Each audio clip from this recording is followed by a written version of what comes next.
Welcome to Recovery Recreation TV. I'm your host, Susie Lordi, and I also run a 501c3 nonprofit called 24 Hour Power Inc. We do recovery graffiti all over the state of Massachusetts. And what happened was people were coming up to us at events and they were saying, there's nothing fun going on around here. Now, we know that's not true, but we decided that we should put together a team that could hunt down interesting stories going on in every zip code. So what you're going to find is from Hancock to Harwich and everywhere in between, we're going to be talking to people that are making it happen every single month. So trust me, you're going to find something you want to do. And this month in particular, we have some really cool things going on. COVID isn't stopping us, that's for sure. So our first guest that we have two lovely people with us. The first one is Joanne Ingersoll, and she is the Director of Programs and Exhibitions at Highfield Hall and Gardens. Joanne, pleasure to have you here with us. Thank you. Thank you for getting in touch with us. Sure, absolutely. We can't wait to talk about what you've got going on. And then our other guest for this segment, who's going to be a big contributor, is Christopher Santos. And Christopher is a screenwriter and a novelist, and he teaches at Emerson College in BU, and he's got a curriculum vitae the size of my arm. So pleasure to meet you as well, Christopher. Very nice to meet you. Virtually via Zoom. Highfield Hall and Gardens. You've got this Victorian mansion converted into a real life cultural center. That's a whole different level of cool to me. So I'm going to let Joanne give us kind of a rundown of what we can expect, especially during COVID-19, that's still offered and available to the public to attend there. Thank you. We are open to the public inside the house on Wednesdays, Thursdays, Fridays, and Saturdays, limited hours now. But our grounds, because we are Highfield Hall and Gardens, we have beautiful historic gardens that were planned in 1878, and we have restored them, but we also have more around the grounds, about 6 acres of land surrounding the house that is always open. There is no gate that you have to pay to walk through to enjoy the grounds. And right now with COVID, since I've been back in the office since May, our grounds have been very, very busy with families, and we have a fairy house exhibition that was completed and has been open to the public since July 1st. And you'll see about 27 houses on the grounds. There are 2 in the house, but all the rest are outside. We have a wonderful stickwork sculpture on our front lawn, the front lawn that used to be a grass tennis court back in the day, but now it is something called a passing fancy that was made by Patrick Doherty last summer, June 2019. Patrick Doherty has been doing this sort of thing around museums and cultural centers and actually in private homes for about 30 years. So we were lucky to have him come last year. It's very magical. It's almost like has a whole nother dimension when you're inside of it. It's almost like being in a nest, and it's very comforting. It's really beautiful, and so it appeals to children and adults. So that is available for everyone. But then when our doors are open, historically or traditionally, without COVID being present in our lives, we've had a very strong live music program that happens year-round. Our last live music concert was in, I believe it was very early March, with Gigi Guitar, and she's a classical guitarist. We have really high quality classical music, jazz, and popular folk and whatnot. We did have several outdoor concerts planned for August, which I only recently had to cancel because of our gathering restrictions by the governor. You know, we would never be able to hold it safely. And I like that it's family oriented, so there's no age limit on this. I think it's incredibly impressive that the grounds are accessible, some of them. Yeah. anytime, that's a huge commitment to the community. Yes, it is. It takes a lot to keep them up. To be honest. Absolutely. So that's wonderful. Okay, so my people are going to be all psyched about that. Now I want to talk to Christopher for a moment. This course sounds awesome, and it's available in August, right? So it begins August 4th, and we will be meeting once a week. What I'm doing is conducting a screenwriting workshop, essentially for teenagers. So it's for writers from age 13 to 17 years old. And we will get together and teach them the sort of basics of screenwriting. As you know, all kids today are all born essentially with the movie cameras in their hands because all of their telephones are movie cameras. Yeah. They all know how to shoot movies, and they do it so naturally and so comfortably. But a lot of young people don't necessarily know how to script their movies or how to begin to script their movies. And so this is a way for young filmmakers and young writers to learn how to do that, and to learn how to do it the way that professionals do it. It's an introductory course, so we'll teach them. I'll start teaching them that film is a language. A visual language, and they'll start learning the visual language and the grammar of film and screenwriting, and then they'll get to write their own little short films. They can, if they want to, shoot the films themselves on their own, but we're talking about writing their stories, their short stories, and planning their short stories on paper, and also to give them that skill as they go forward. If you ever have to work professionally, it all begins with the script. Everybody needs to know what the script is. So it's building that foundation for them in a fun way. We'll get to have a lot of fun. We'll look at movies as well. We'll work on scripts as well. And if they have the time to shoot their film, on their phones or whatever cameras they may have access to, they're welcome to do that. But mostly this is about building the foundations of writing for the screen. I foresee some incredible videos on YouTube that these kids are going to make from these classes. So this is a huge skill they're going to want to learn. Yeah, and I think you're absolutely right. There's a lot of intuitive filmmaking that goes on by these young filmmakers that are on YouTube, but not necessarily work that is structured, and they don't necessarily understand structure. In this way, we're helping intuitive young artists learn to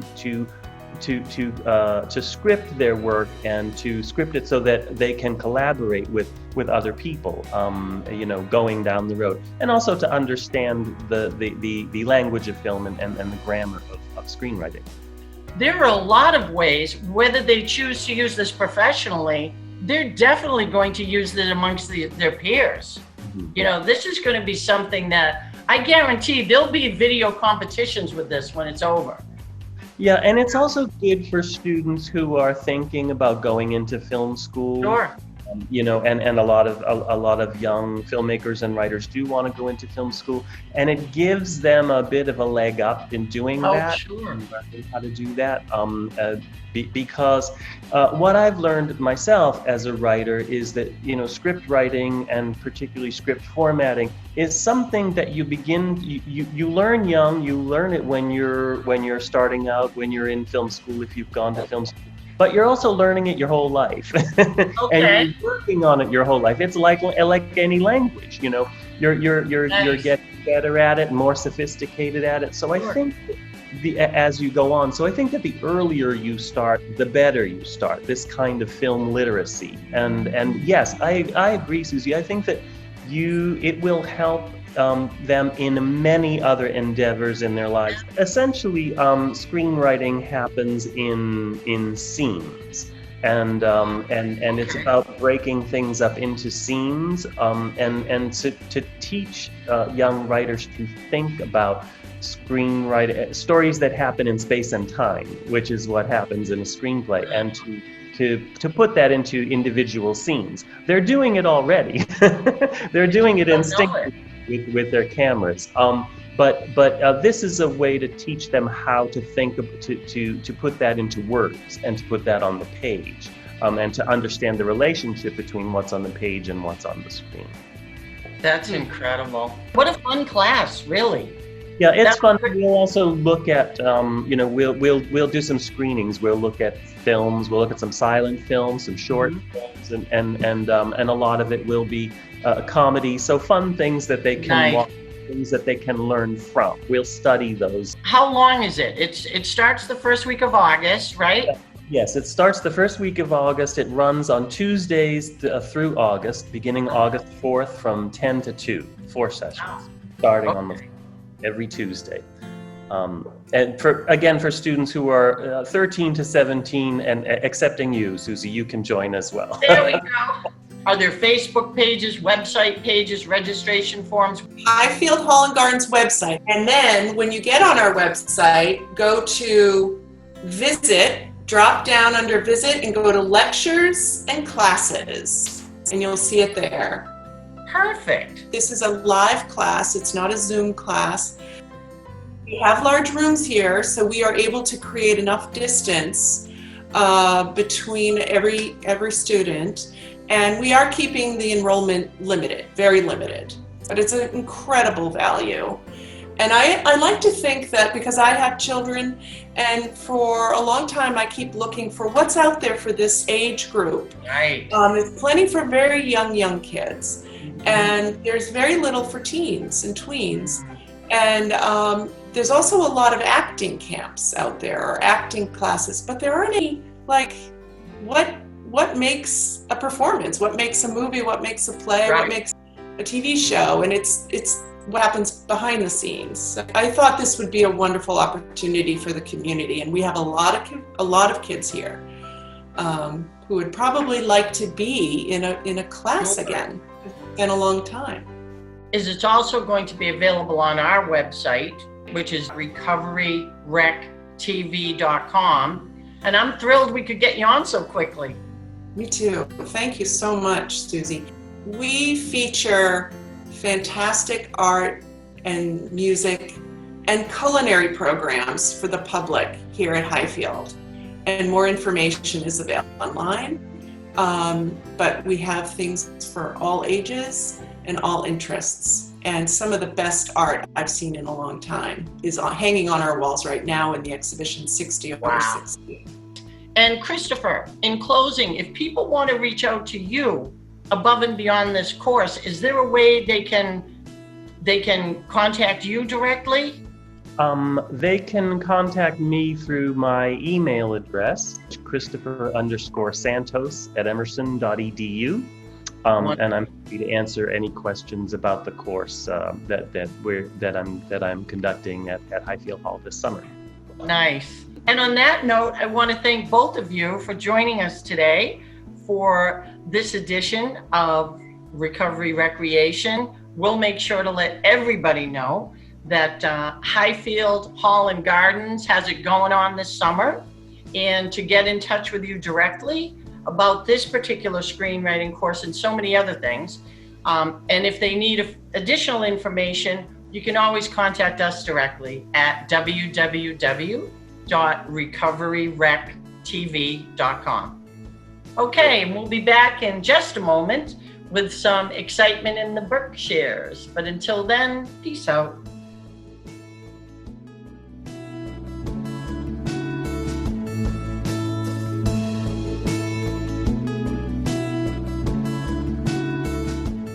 Welcome back to Recovery Recreation TV. I'm still your host, Susie Lordi, and don't think you can't have fun sober. You just haven't hung out with us yet. And now we take you to the Berkshires in Massachusetts, where we're going to talk to the director of a phenomenal camp. It's called Camp Lenox, and it offers, everything you could expect, and then some, that you would want out of a camp for the summertime. There's no doubt about it. I know I want to go. And this has been around for 100 years, and it's been family owned and operated for all that time. So I bet it's got a huge history story for us. And here to tell us all about it is the current director, Stephanie Moss. Stephanie, thanks so much for joining us. Can't wait to hear what you got going on this summer. Hi there. Yes, and it is myself and my husband, Richard, and his father, who bought Camp Lenox in the early 60s, and there was just one other owner back, in 1918. So yes, Camp Lenox has been around a very long time. And what did the programs, when you first started, what were the programs like, and what have they evolved into? Well, Camp Lenox used to be all boys. Oh. And so it was, when my father-in-law, Monty Moss, bought the camp, it was, for all kinds of boys. They had the arts and hobbies and some sports and the water. But when he bought it, he was a phys ed teacher. They call him Coach. So he brought a lot of the kids from that area, where he was a teacher, and they came to camp, and within a very short time, athletics became really predominant here at camp. And so the program really got very strong for all athletes, and they could come here and really get really good at whatever sport. What are some of the sports we're talking about?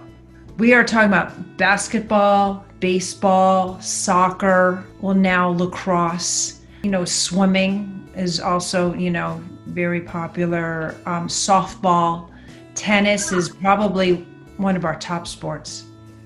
Wow. And when I think of a camp, I think of strictly kayaking, maybe a zip line here or there. And I don't think about all of these other traditional sports incorporated into the programs. Right. Yeah, we have all of that too. We're here on a beautiful little lake that is pretty private, very quiet, nestled here, in Otis.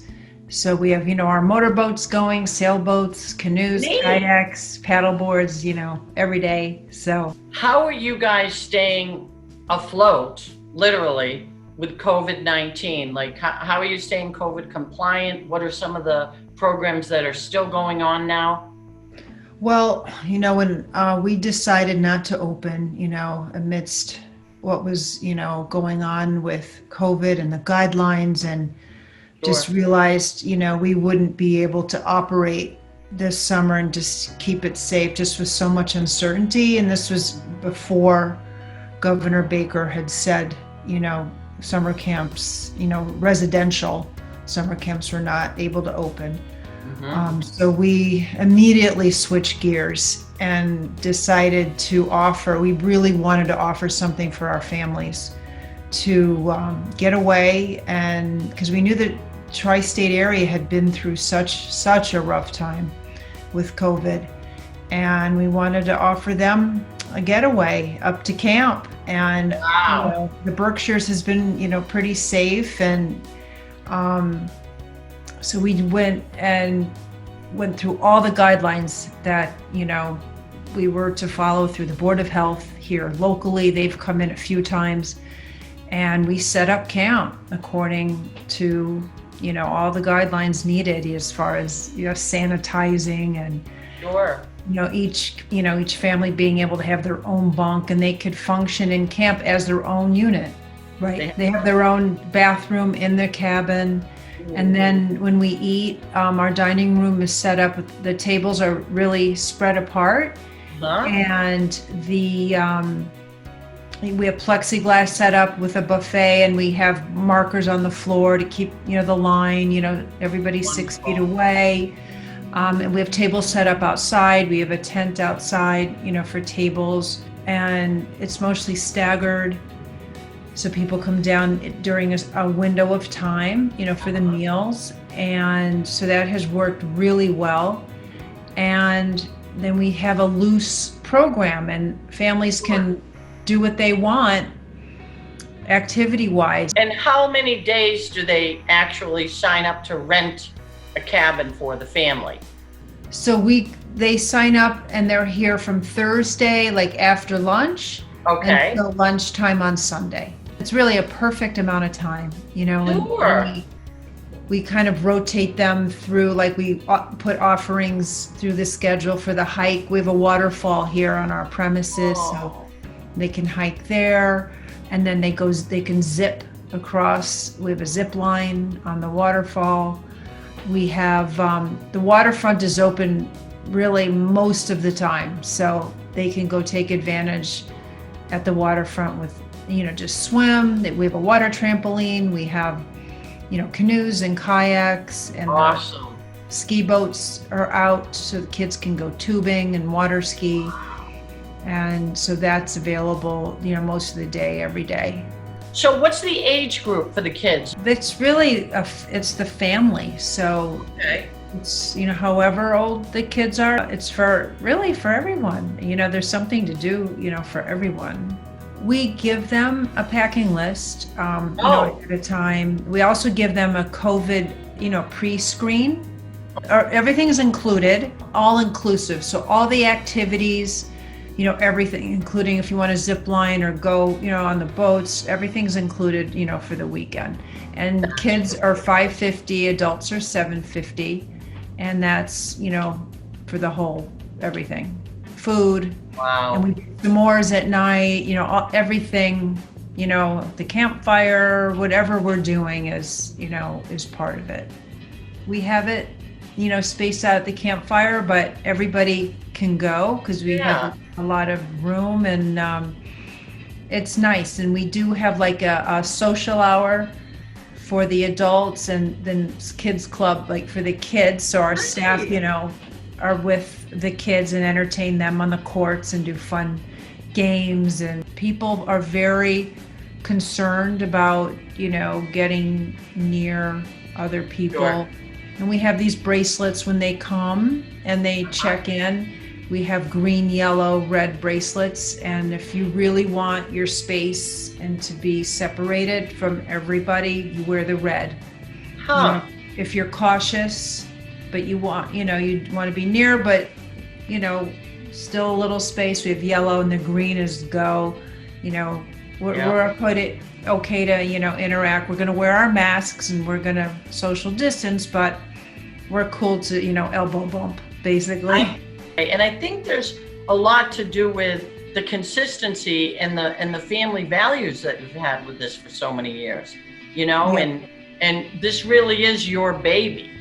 This is what you all do, and you take a lot of pride in it. So that definitely shows. I just want to say that. And so now let's say people want to get in touch with you on this. Yeah, the website is the best. We do have a Facebook page. We do have Instagram. But our website is probably the best because we have a Family Camp 2020 page. Next year, if under normal circumstances, you guys are open from when to when? June 26th to like August 15th. That's our full season. For camp, we're planning on it. We're moving forward, and we think it'll happen. I think most camp directors do. Yeah. And we're just staying real positive. Well, I gotta say, with all you're offering right now for families that are looking for a getaway that isn't going to, cost them $1 billion or take them super far away, this is something that I'm gonna recommend. In this time of flux, anybody that can offer something that allows people to relax and just not think about 2020, really, nobody thought it was going to be like this, right? So you offer a serene place and a place where people can reconnect and kind of get back to basics and just enjoy themselves for a few days, like shut off from the outside world. Hopefully not be looking for Wi-Fi for a couple of days. You're too busy zip lining. You know what I mean? No, the kids said to me, on Sunday, they were like, this is the best weekend in the last months, that they were so grateful, so happy. It's just so nice, such a great getaway. Well, that's the reward right there. And it means everything. Yeah, it's been awesome talking to you, Stephanie, and I know you're in my future. I'll get there. Yeah. We are. Definitely. Thank All you. right. Thank you. And that's going to wrap up this half-hour program for Recovery Recreation Television. Don't forget, you can always have fun sober once you hook up with us. So, until next time, peace out.